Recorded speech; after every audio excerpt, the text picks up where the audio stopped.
চিন্তা করেন, আল্লাহ রাব্বুল আলামিনের তৌফিক না হলে আজকে আসতে পারতাম? যে একটা ভূমিকম্প হয়েছে, আল্লাহ আল্লাহ হেফাজতের মালিক।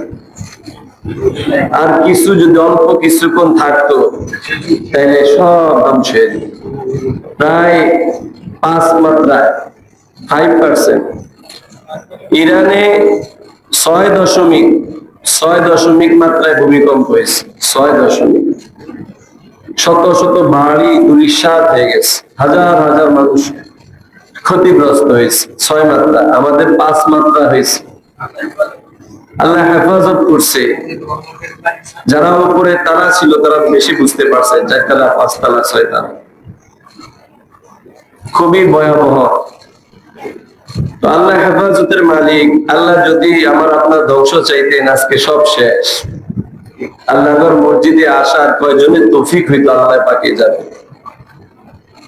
তো এই জন্য আল্লাহ রাব্বুল আলামিনের কাছে সর্বপ্রথম শুকরিয়া আদায় করি, আল্লাহ তাআলা আমাদের সকলকে হেফাজত করেছেন। সকল আলহামদুলিল্লাহ।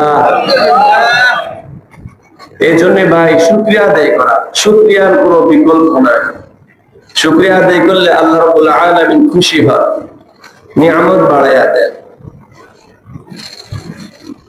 আমি আপনাদের সম্মুখে কোরআনুল কারীমের একখানা আয়াত, আল্লাহ রাসূলের হাদিস থেকে একখানা হাদিস তেলাওয়াত করেছি।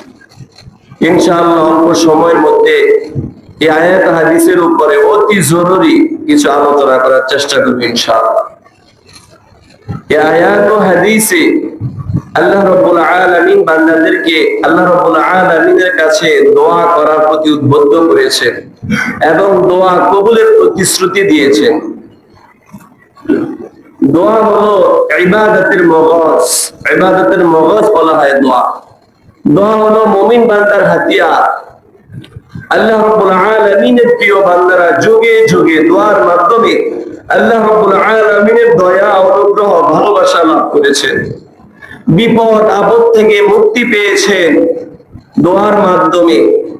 দোয়ার মাধ্যমে রোগ মুক্তি পেয়েছেন, মনের বাসনা কামনা বাসনা পূরণ করেছেন, শত্রুর বিরুদ্ধে জয়লাভ করেছেন। দোয়ার কোনো বিকল্প নাই। সমস্ত আম্বিয়া কিরাম আলাইহিস সালাতু ওয়াস সালাম দোয়া করেছেন। হযরতে আদম আলাইহিস সালাতু ওয়াস সালাম দোয়া করেছেন। হযরতে নূহ আলাইহিস সালাতু ওয়াস সালাম দোয়া করেছেন। হযরতে ইউসুফ আলাইহিস সালাতু ওয়াস সালাম দোয়া করেছেন। হযরত ইউনূস আলাইহিস সালাতু ওয়াস সালাম দোয়া করেছেন। হযরতে শুআয়ব আলাইহিস সালাতু ওয়াস সালাম দোয়া করেছেন।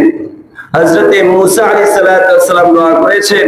হযরতে ঈসা আলাইহিস সালাতু ওয়াস সালাম দোয়া করেছেন।